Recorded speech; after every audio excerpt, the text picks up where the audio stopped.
Raavan academy. நம்ம இந்த வீடியோவில் என்ன பார்க்க போகிறோன்னா இணை எழுத்துக்களை பற்றி பார்க்க போகிறோம். இணை எழுத்துனா என்ன அப்படின்றது, இணை எழுத்து என்ன சொல்லுவாங்கன்னா நட்பு எழுத்துன்னு சொல்லுவாங்க. இந்த ஒற்றுமை இருக்க எழுத்த நட்பு எழுத்துன்னு சொல்லுவாங்க, இணை எழுத்துக்கள்னு சொல்லுவாங்க. இணை எழுத்துனா என்ன, எது எதுக்கு இணை எழுத்துக்கள் வரும் அப்படின்றத இந்த வீடியோவில் பார்க்கலாம். இணை எழுத்துனா என்ன, இப்போ ஒரு எழுத்து வந்து ஒலிக்கிற அந்த முயற்சியும் அந்த பிறக்கிற இடம்னா என்ன சொல்லுவாங்கன்னா கா எந்த இடத்துல நாவோட நுனி எந்த இடத்துல பிறக்குது அதுதான் பிறக்கிற இடம். இது ரெண்டுத்துக்கும் இருக்க ஒற்றுமை இருக்கிற இடம் தான் இணை எழுத்துக்கள் அப்படின்னு சொல்லுவாங்க. பிறக்கும் இடம் அப்படின்னா என்ன அப்படின்றத நான் காட்டுறேன், நான் அதை சொல்கிறேன். எழுத்துக்களின் பிறப்பு, இதுவும் 6th புக்கில் இருக்க ஒரு லெசன்.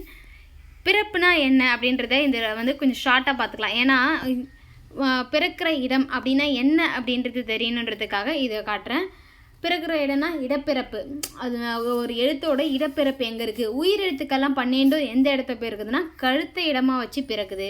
வல்லின மெய் எழுத்துக்கள் கசரத்தபரெல்லாம் மார்பை இடமாக வச்சு பிறக்குது. நம்ம கா அப்படின்னு சொல்லும்போது மார்பிலிருந்து அந்த கா அப்படின்றது வருது.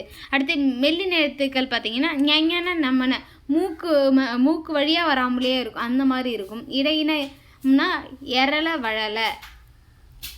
ஆயுத எழுத்து அக் அப்படின்னு சொல்லி பாருங்களேன், தலையில் இடமாக கொண்டு அந்த சவுண்ட் வந்து தலையிலேருந்து வரா மாதிரி இருக்கும். அடுத்து உயிரெழுத்துக்களையும் பற்றி கொடுத்துருப்பாங்க. அடுத்து மெய்யெழுத்துக்கள் பாருங்கள், இது இந்த இடத்துல எந்தெந்த எழுத்துக்கள் பார்த்திங்கன்னா எங்கே பிறக்குது அப்படின்னு தெரிஞ்சால் அது இணை எழுத்துக்கும் பிறக்கிற இடமும் சேமு அப்படின்னு தான் சொல்லியிருக்காங்களே. ஒற்றுமை இருக்கிற இடம் இதுதான் இணை எழுத்துக்கள். இக்கு இங்கு அப்படின்ற எழுத்து 2 மெய் எழுத்தும் நாக்கோட முதல்ல இருக்க அந்த பகுதியும் அந்த அன்னம்னா மேலே இருக்க வாய், அந்த அன்னத்தோட அடிப்பகுதியை வந்து பொருந்துறதுனால இக் இன் அப்படின்னு அடிப்பகுதியை பொருந்துறதுனால பிறக்குது இந்த 2 எழுத்தும். இந்த 2 எழுத்தும் ஒரே இடத்துல பிறக்கிறதுனால இதை என்ன சொல்லுவாங்கன்னா பிறக்கிற இடம் சேமாக இருக்கனால இது ஒற்றுமையாக இருக்கனால இதை இணை எழுத்துக்கள் அப்படின்னு சொல்லுவாங்க. அதே மாதிரி தான் இஞ்சோ அப்படின்றது நடு அன்னத்தோட இடைப்பகுதி இடையில வந்து பிறக்குது. இஞ்ச் அப்படின்ற எழுத்துக்களும் இட் இந்த இப் இம் இந்த 2 எழுத்துக்களும் பாருங்களேன். இப் இம் இந்த 2 என்னாகும், மேல் இதழும் பார்த்தோன்னா 2 இதழும் வந்து பொருந்துறதுனால இப் இம், அதனால் இது 2 இணை எழுத்துக்களாக இருக்குது. அடுத்து இதை இதுதான் வந்து என்ன சொல்கிறாங்க, பிறக்கிற இடம் சேமாக இருக்குது, அதெல்லாம் வந்து ஒற்றுமையாக இருக்கிறதுனால இது இணை எழுத்துக்கள் அப்படின்னு சொல்கிறாங்க. சரி, நம்ம இணை எழுத்துக்கள் அந்த இதில் போகலாம். பிறக்கிற இடம்னா என்னன்னு அப்படின்றத பார்த்துக்கோங்க. இப்போது இணை எழுத்துக்கள்னால் எதுக்கு எது இணை எழுத்தாக வரும் அப்படின்றத பார்க்கலாம். இணை எழுத்துனா ஒலிக்கும் முயற்சி, பிறக்கும் இடம், இது 2த்துல ஒற்றுமை இருக்கிறது தான் இணை எழுத்துக்கள் அப்படின்னு சொல்லி முடிச்சுட்டுமா.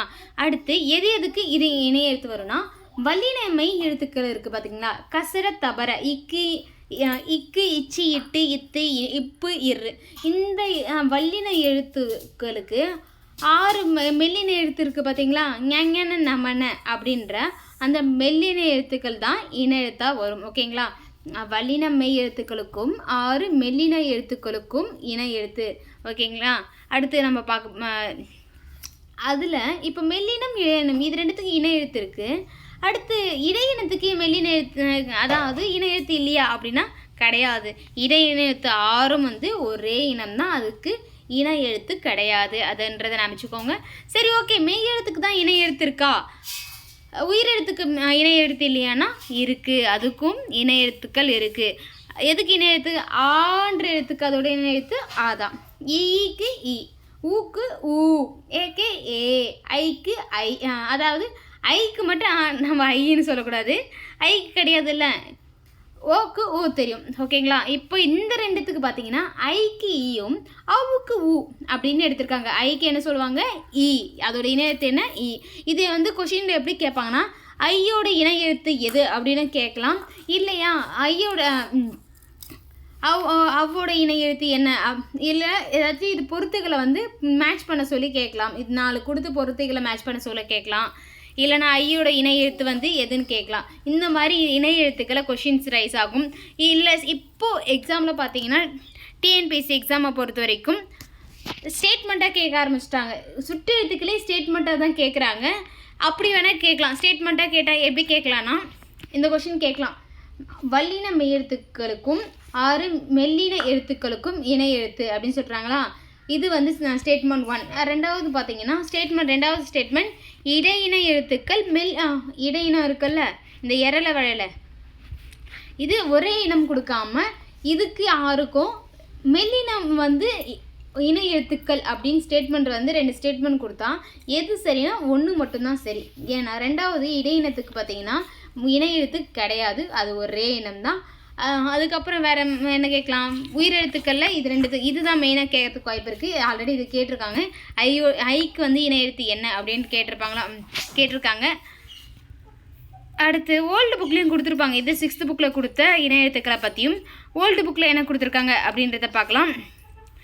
இப்போ நார்மலாக இது பிழையாக இருக்கா, இப்போ நமக்கு தெரியும். இணை எழுத்துக்கள் தெரிஞ்சால் இந்த மாதிரி ஒரு தென்றல் அப்படின்னு படிக்கும்போது எந்த இன்னு வருன்றது நமக்கு கன்ஃபியூஸ் ஆகாது. ஓகேங்களா.